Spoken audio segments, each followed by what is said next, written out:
temperature, pressure, volume equals carbonation. Drink from a beaker at 9 in the morning, you're not an alcoholic. You're a brewer.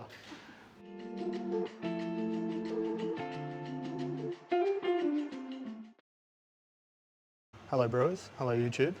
Today I'm going to show you how we take the CO2 out of here and put it in to the beautiful lager. It's much easier than you think. It's one of the main things I struggled with as a commercial brewer at the start, but we're going to learn how to do it accurately today. You ready? Let's go. Lager. Ugh. No, it's not a bad lager, to be honest. First things first, once you know what you're doing, it's very, very easy. But until you get to that point, it's anxiety-ridden nights and loss of sleep and all the rest of it, especially as a commercial brewer. I've had plenty of beers that have been overcarbed, plenty of beers that have been undercarbed. The trick is it's a temperature, pressure calculation and volume. So it's temperature plus pressure plus volume equals carbonation. Einstein's. Yeah, so all you need to know is the temperature of your tank, the head pressure that the tank holds, and then the volume of CO2 that you pour in. The only reason you want to know your volume, obviously, of the beer as well, and the CO2 is just so you don't waste the product, don't waste the CO2. We need to understand carbonation and what it is. So carbonation is CO2 saturated in a liquid. In this case, our liquid is beer. So the way it's measured is volumes. Volume, so VV. Our lager is 2.8 volumes. For every litre of beer, there's 2.8 litres of saturated carbon dioxide in the product. So let me show you, I've got a little diagram over here.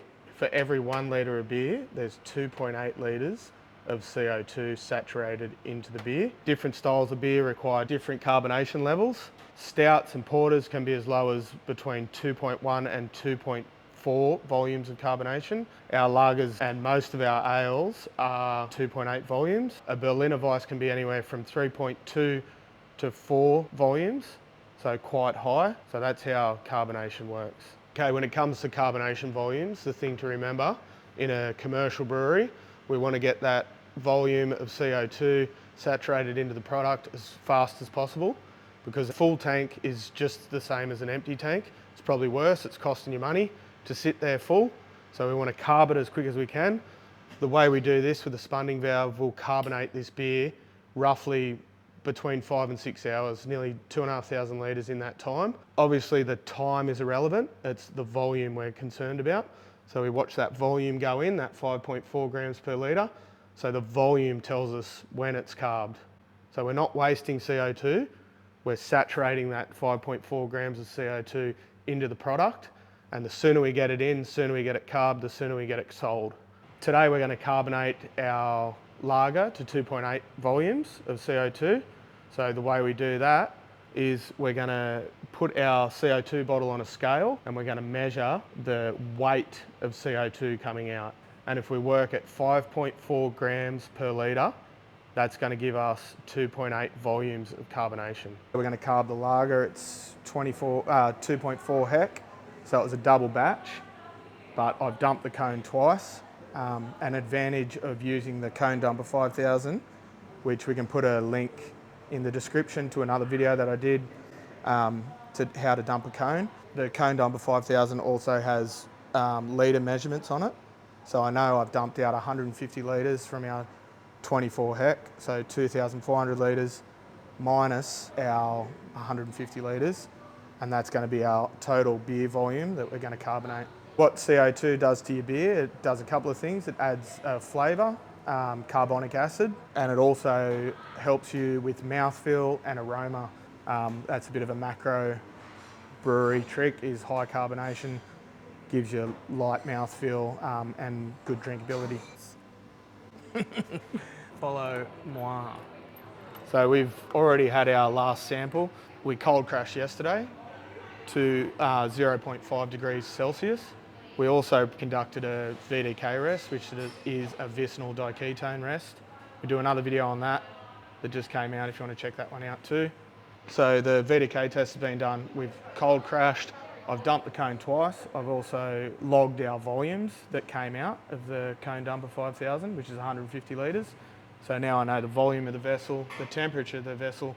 Now we're going to set the head pressure of the vessel. So what we've got here is paracetic acid, 2% sanitizer, and we're going to set our spunding valve now. We know our volume, our temperature, and we need to set our pressure through the spunding valve now. So we're slowly going to bleed the tank down to 10 pound because that's the pressure we're chasing.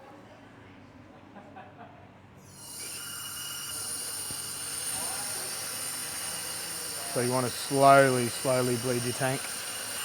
A few moments later, shut that off, give you a tap, and then we're going to open our spunding valve till we get slow flow out of it at 10 pound. We're going to add our paracetic acid and slowly bring it back. So we've got our head pressure set now to 10 pound. Going to add our alcohol onto our quick connect and let that evaporate off. We're going to add our CO2 now, so same deal with the CO2 line, get it up out of your way. Safety first.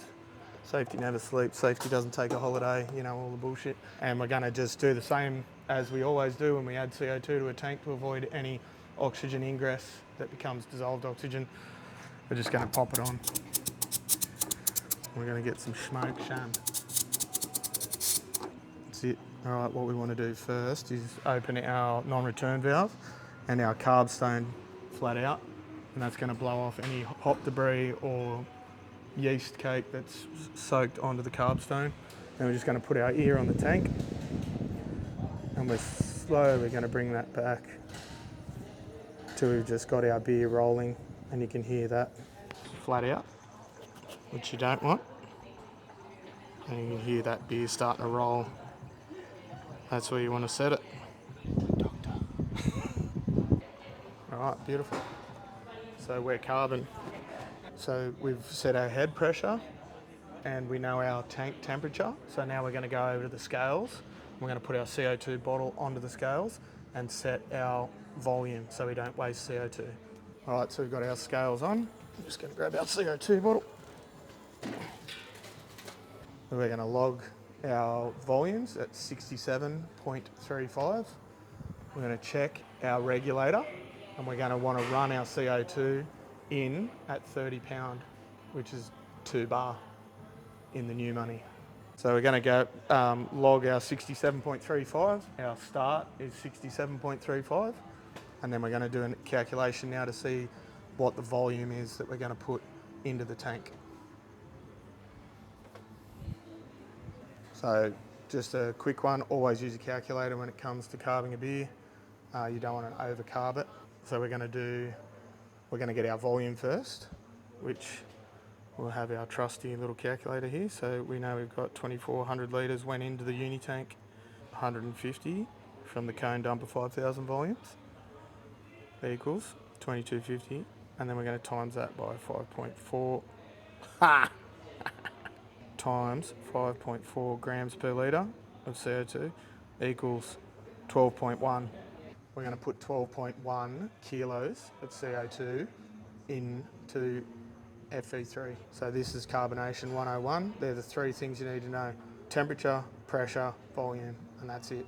So now we're going to do our calculations. Because we're brewers, we're not dumb enough, we're not smart enough, there you go, we're not smart enough to do it in our head. All right, so you don't want to fuck this up. So always use your calculator. So we're 67.35 start minus 12.10 equals 55.25 is our target. So 55.25 is our scale. So now we're going to mark this on the tank. 55.25. All right, this is the spunding valve. It goes on the CIP arm of your uni tank. If your uni tank doesn't have them, I suggest you get them. They're a great tool for carbonation. You can just put a T-piece on and put your spunding valve on. But what it allows you to do is set your head pressure of the tank to whatever you want. So from anywhere from 5 pound all the way up to 30 pound. These are in bar. So you've got all your measurements there. All you have to do is, as the brewer, is just spin him up And there's a spring in there which allows the pressure to be set.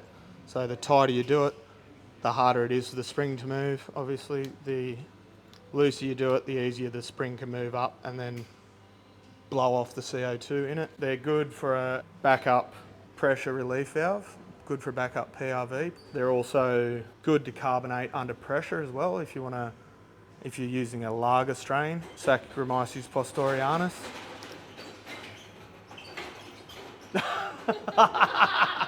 That was very discreet. So yeah, the spunding valves are also used to carbonate under fermentation. Saccharomyces postorianus, which is a lager strain of yeast, is fine to carbonate under pressure, whereas ale yeast, Saccharomyces cerevisiae, definitely does not like to ferment under pressure. So never ferment your ale strains under pressure. If your uni tank doesn't have these, I suggest you get them. We can carbonate 2,500 litres in 6 hours through forced carbonation. Now brewers, this is the best carbonation tool you can have. You can get it anywhere on the interwebs. Just search temperature and pressure calculation chart for beer and you'll get a chart like this. Yeah, this is quite bastardised because it's got fucking Fahrenheit and pounds per square inch. You can get one with bar and degrees Celsius. So I've just converted degrees Celsius with pounds. So basically all you have to do is, so we're at 0.5, we know our tank's at 0.5 and we've got 10 pound of pressure, so we're chasing 2.8 volumes of carbonation. And this is as accurate as you can get for carbonation. Don't overthink it, that's all you need to know. Temperature plus pressure plus volume equals carbonation. Fuck you. Now let's get into the nitty gritty of the Carbstone. So first of all, Carbstone is a stainless steel tube with a lot of holes in it. We're adding CO2, we're saturating CO2 into a liquid. In this case, our liquid is beer. Don't call it fucking liquid, it's beer. Okay, so now we're going to show you how the carbonation stone works. We also do another video on how to clean your Carbstone and how to reassemble a uni tank if you want to check that out. We've also got non-return valves on our CO2. This helps with DO pickup. So I'll show you how it actually works. When you first turn your Carbstone on, you want to blow off any hop debris that'll be in the Carbstone. So you'll hit that Carbstone flat out, only for a few seconds, and then you'll slowly draw it back.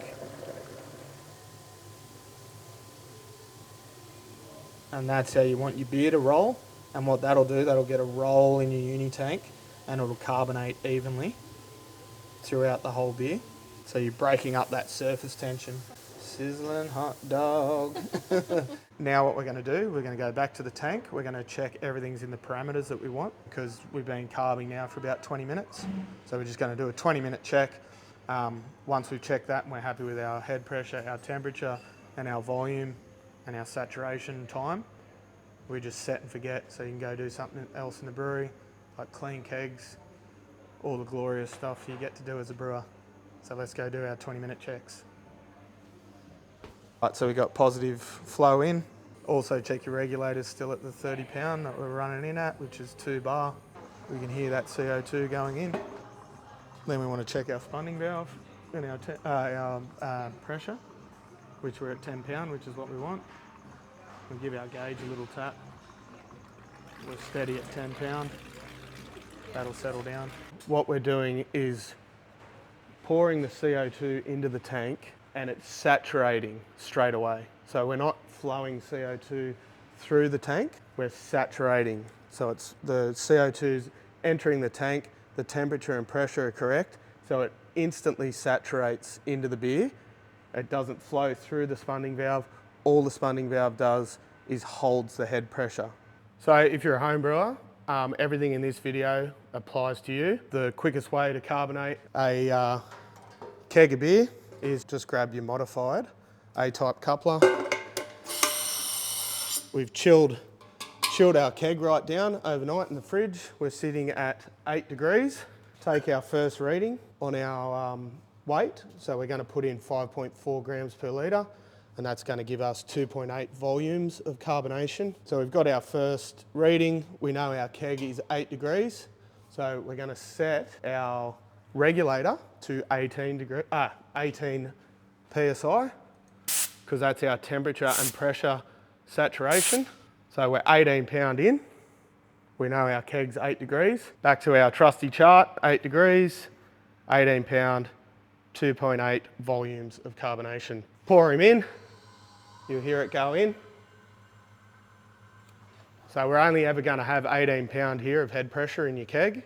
So that's our head pressure set, because you don't have a spunding valve. Head pressure set at 18. So we can't pour in at our 30 pound like we would in a commercial brewery with a spunding valve. We're just going to set and forget. And then obviously if the boys and girls are coming around in the afternoon and it's 9 in the morning and you really need to get your beer carbonated, all you're going to do is break the surface tension in the keg, and you'll hear that carbonation go in. And the best way to do it is grab yourself a beer, set up a seat. We're just going to rock in for a 50 litre keg to 270 grams. So that works on your 5.4 grams per litre. So to carbonate to 2.8 volumes in a 50 litre keg, we're going to put in 270 grams. Going to sit here with a beer and watch the scale. So all the principles are exactly the same. You're just using a small vessel, 50 litre vessel instead of 2,500 litre. And you're just set and forget. So it's a homebrew way of carbonating, but it works perfectly. Same principles on your carbonation sheet, temperature and pressure and volume. In this case, you've set your pressure on your regulator. Your fridge has set your temperature, and then our volume's gonna creep down slowly this way. Some commercial breweries do it this way. It's not very efficient. It'll take over 24 hours to carbonate 2,500 litres. I can carbonate 10,000 litres in 24 hours. So remember, when you're on commercial scale, quicker you get it carbed, quicker you sell it. We're back, we're about halfway through the carbonation of the lager. And the CO2 bottle's starting to condensate. What happens when you pull CO2 out of a bottle at significant rate, what it'll do, it'll start to ice up and condensate on the bottom. So all we do is we pour our hot liquor over the bottle slowly. They just help with that ice build up. You'll see the reg go up and become more efficient. We were down around 500, now we're up. So that just helps with your constant flow, and it'll just come off your scale and we'll still have our measurement. All right, that's it, that's target, 55.25. So what we're gonna do now is close the spunding valve. Then we're gonna close the Carbstone valve, and then the non-return valve. So that's target 55.25. Gonna leave our spunding valve set to 10 pound. Camera lady's gone home. It is 5:30, and that roughly took 5 hours to carbonate just under 2,300 litres. So a very efficient way to carb. And we're gonna allow that to wet for 24 hours, and what that'll do, the bubbles will become really tight and infuse into the beer. That'll allow that carbon dioxide to really saturate into the beer. All right, welcome back, brewers. It is 24 hours later, and we're gonna check that we held our 10 pound, 10 PSI. So we know our tank's at 0.5 degrees C, and we've left it to saturate now for 24 hours. And what that's done, it's turned those big CO2 bubbles in the product into micro bubbles. So they're nice and tight, well saturated geyser into the product. Another way we confirm is we know our pressure hasn't dropped or it hasn't gone up. Now we're going to check it the old school way. Bring our pressure up above our saturation point. So what we're doing when we do that is keeping it above saturation pressure, so we won't overcarb, but we'll leave our head pressure in the tank. You come over here and I'll blow the dust off this thing, because we don't use it anymore because we don't have to. So this is a Carbonation Tester.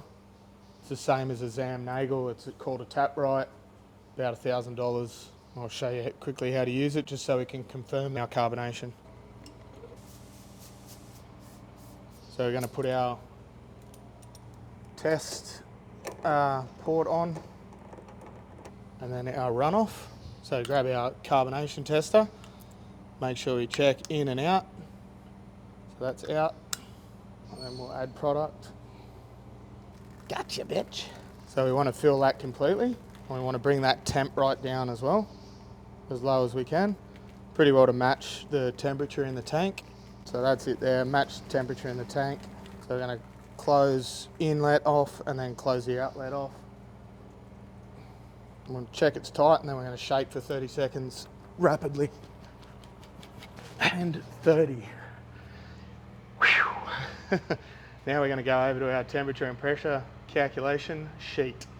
Now what we're going to do is just let that sit for a second. Calibrate.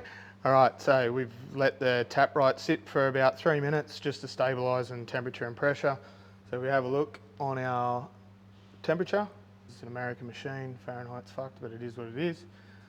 We've got 37 degrees Fahrenheit. We've got 14 PSI. So let's go over to our chart. 37 degrees, 14 PSI. 2.8 volumes of carbonation. Ta-da! Now you clean this piece of shit and put it away for good because you don't need them. All you need to know is your temperature, pressure, and your volume. If you've got massive anxiety, it's probably worth having. Now, what we're going to do, brewers, is test it. And if you drink from a beaker at 9 in the morning, you're not an alcoholic. This is also, the pig's tail has been soaking in paracetic acid as well. Stand clear. Camera lady, watch your boots. All right, so we're just going to look, check it out, give it some sunlight. See that carbonation, 2.8 parts. Beautiful. Couple of days. This is what the lager looks like with 2.8 volumes of carbonation. All right, brewers, that's it. That's carbonation in a nutshell. Remember, this is your friend, and you can get it anywhere on the interwebs. You don't need a Zam Nagel, a $2,500 piece of equipment. All you need to know is temperature, pressure, volume, and you'll have your carbonation spot on. I hope this helps. This is one thing I really struggled with when I first started. Now it's a walk in the park. Yeah, hope it helps. Anyway, like and subscribe if you want. Cheers for watching. Hooroo.